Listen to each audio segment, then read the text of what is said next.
You probably wouldn't choose to cross the Atlantic in a rowing boat. Well, likewise, there are some cars for sale that you wouldn't choose for doing long road trips or towing or off-road use.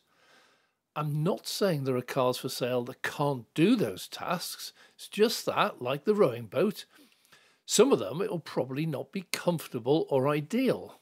Well, this is equally true for EVs. Some are better suited to specific tasks than others. All can probably do all things, but which are best suited? Well, quick example is called for. Let's say I want to do regular long distance road trips, over 200 mile each way in a day, and my workload is important, so I don't want to hang around charging for hours. That's just lost time and money. And I could choose, for example, a Mini electric. It's a nice car, very popular, but for my road trips it is totally unsuited.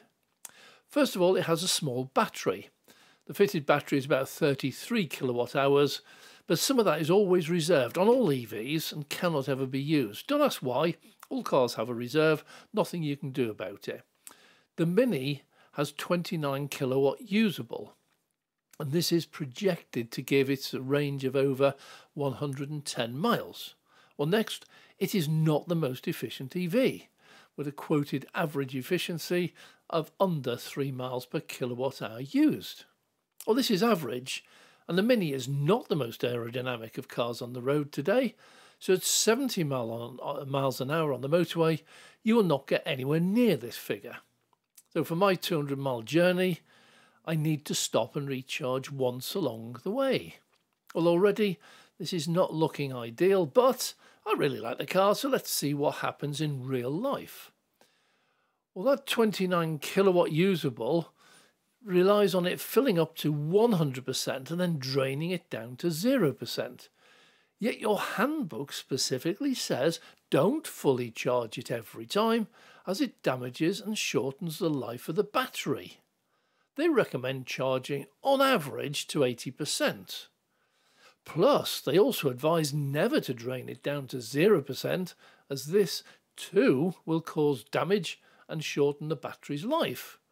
You spent a lot of money, you don't want to destroy your own battery. So they recommend no lower than 20% regularly, occasionally down to 10%.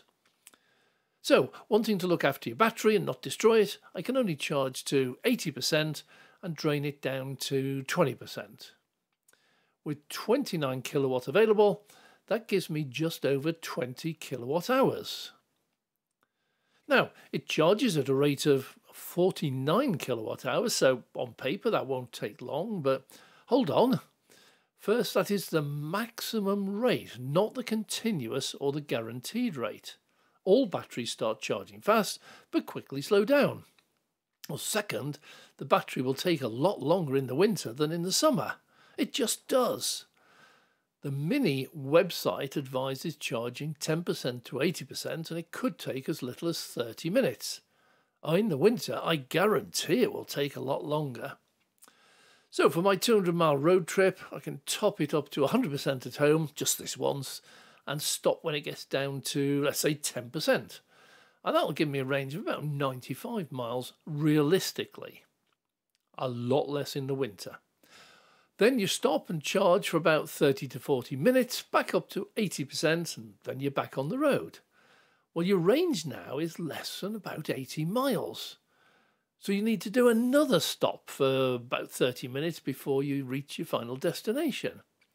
Your total journey time is extended by 2 stops, taking between 1 and 1.5 hours. Assuming the chargers were not occupied when you arrived. Well, clearly, this is not ideal for a road trip. Instead, let's take a look at a different car. Let's pick a Hyundai Kona. Well, this is about the same price, around about 32,000, but it has a 64 kilowatt hour battery, of which about 60 kilowatt hours is usable. So you have twice the battery size. It's also a bit more economical, and you will possibly get about 3 miles per kilowatt hour on a motorway.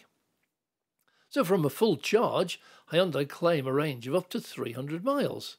But using the above factors, it's probably going to be something over 200 mile. So charging the Kona up to 100% will probably get you to your destination without needing to stop and charge at all. Well, then when you come to recharge it for the journey home, the Kona has a maximum charging rate of about 80 kilowatts. So using Kona's own figures, like we did with the Mini, a charge from 10% to 80% will take about 64 minutes on a 100 kilowatt charger. Again, much longer in the winter. Well, this is a good bit longer, but you also get the longer range, meaning half an hour extra charging, but you can then get home without stopping. Unfortunately, far too many people, when choosing a first EV, do not look into these sorts of details. If you chose the Mini Electric and your trip was for work, you would lose up to 2 hours charging time each day. Or you'd have to set off over an hour earlier and get home an hour later every day. With the Kona for the same price, you wouldn't. Well, let's go even more extreme. A Tesla Model 3 or Y long range has a battery of around 75 kilowatt hours, usable, but is much more efficient, giving over 4 miles per kilowatt hour, even at 70 mile an hour on a motorway. Obviously, much less in the winter. It has a stated range of 374 miles, which it won't do, but it should get you plenty over 300 miles. This means it will easily get there on a single charge and still have plenty of miles left for the journey home. You won't get home, but it can recharge 180 miles in just 15 minutes at a Tesla supercharger. So on your way back, you don't need to add 180 miles. You'll still have 50 to 100 left. So you just stop off for 10 or 15 minutes. No need to fill to full, just enough to get you home. And this assumes you have home charging. Well, just as a quick side note, there are huge negative myths shouted about EVs, growth, market penetration, and particularly home charging. So let's tackle just that one, home charging, head on. Don't listen to me. The world's largest accountancy firm, PricewaterhouseCoopers, has looked into the world EVs and specifically who can and who can't charge their EV at home. So here demographics come into play. Without being condescending or snobbish, PwC stated that people who can afford a new EV tend to live in semi or detached houses with off-street parking, so are able to home charge, more than those who cannot afford an EV. They estimate that around 72% of UK residents who can afford an EV can charge at home. And they estimate that 80 to 90% of all EV owners do or will charge at home. Oh, the difference in the figures is down to, well, not everyone who can charge at home does, and some houses have multiple EVs, amongst other things. Well, this is not me, this is PricewaterhouseCoopers, and they do these studies for a living. If you want accurate, unbiased, factual information, I strongly suggest you read their full reports. They will amaze you. So, by far the vast majority of people who buy an EV can and do charge it at home on really cheap off-peak overnight rates. Well, getting back to suitability, if you hope I'm going to list you all suitable vehicles that I specifically recommend, you're going to be unhappy. I can't do that. I don't know your needs, your uses, your likes and dislikes, favourite brands and that sort of thing. What I will do is give you the information you need so that you can choose wisely. In doing so, I need to make certain assumptions. Now, if these do not fit your needs, please let me know in the comments below. I'll see if there's enough interest to produce another video with totally different assumptions. As an overall principle, this is a personal thing, but I personally would not choose any legacy model that's been converted to an EV. I'm referring here to the likes of Vauxhall, Astra, Peugeot 208, Citroën C4e. The design of an EV is critical to its performance and efficiency. A conversion, in my humble opinion, will never match this. Also, space is always at a premium, and a properly designed from the ground up EV will offer far more luggage space. Also, look at the battery installed. Technology has moved on rapidly. LFP batteries are now really cheap. They love being charged up to 100% without degradation or damaging your battery, allowing you to safely use the full range of the car. And, as a bonus, they don't burst into flames as easily as the outdated ternary batteries used in cars like the GM Bolt in America used to use. Well, first category, city runaround. I assume you use the car for local commuting, average less than 20 miles a day, no more than 8,000 miles a year, and have another larger family car for longer journeys. You also have a home charger. Well, you have an abundance of choice here. Charging overnight and never doing long distances means that every single EV will be suitable, so your choice will only be limited by budget and brand preference. Well, right at the budget end of the market, under 20k, consider something like the Dacia Spring EV and the BYD Dolphin, both launching this year.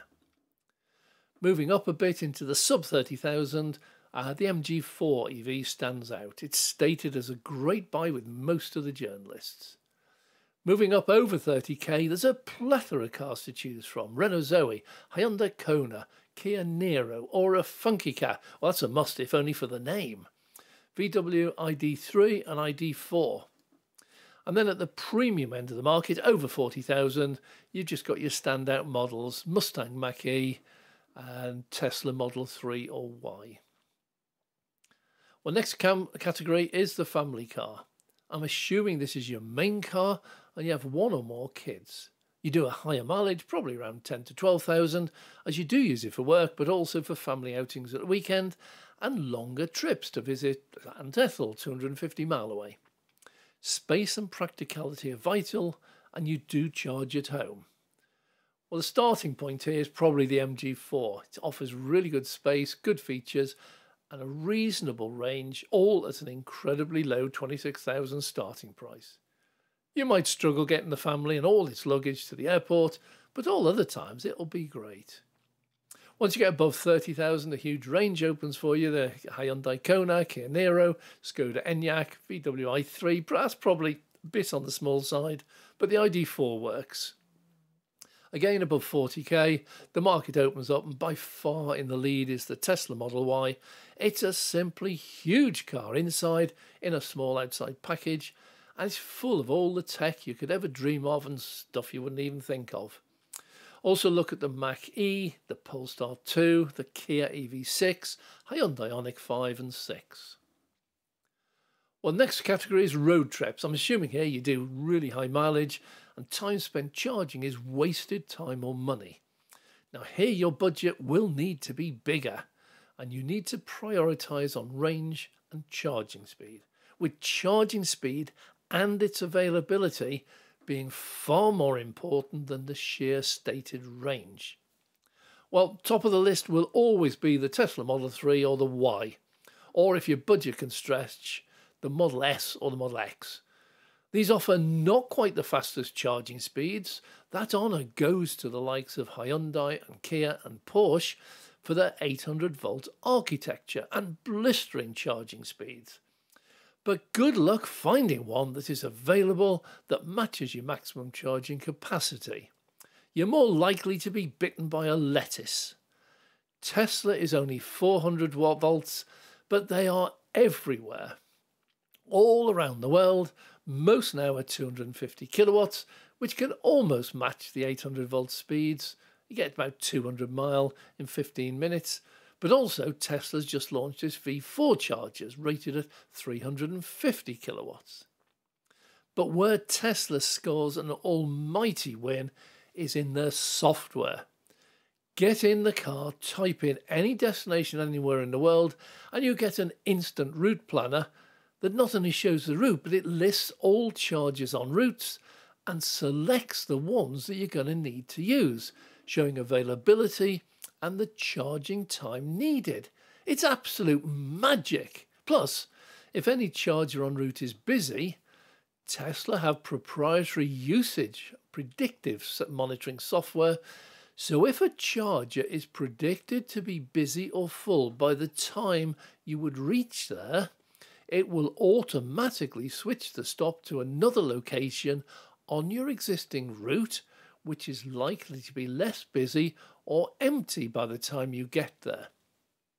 All other route planners simply look at the situation now and plan your route now, giving no thought as to what the charger will be like when you do get there. Well, for road trips, Tesla rules supreme. Other EVs, equally as good or better in most respects, are seriously let down by the pitiful charging infrastructure for road trips. In a few years, it will, hopefully, be very different, but for now, just buy a Tesla. Well, thanks for watching. I know there have been some categories I haven't covered, but these deserve a separate video. So I hope this has been of help. I'm sorry if I've upset anyone who's just bought a model that I haven't recommended or one that I have stated please don't buy. All EVs are good and you will certainly like whatever you do buy. It's just that some are in a totally different league. I'm Dave.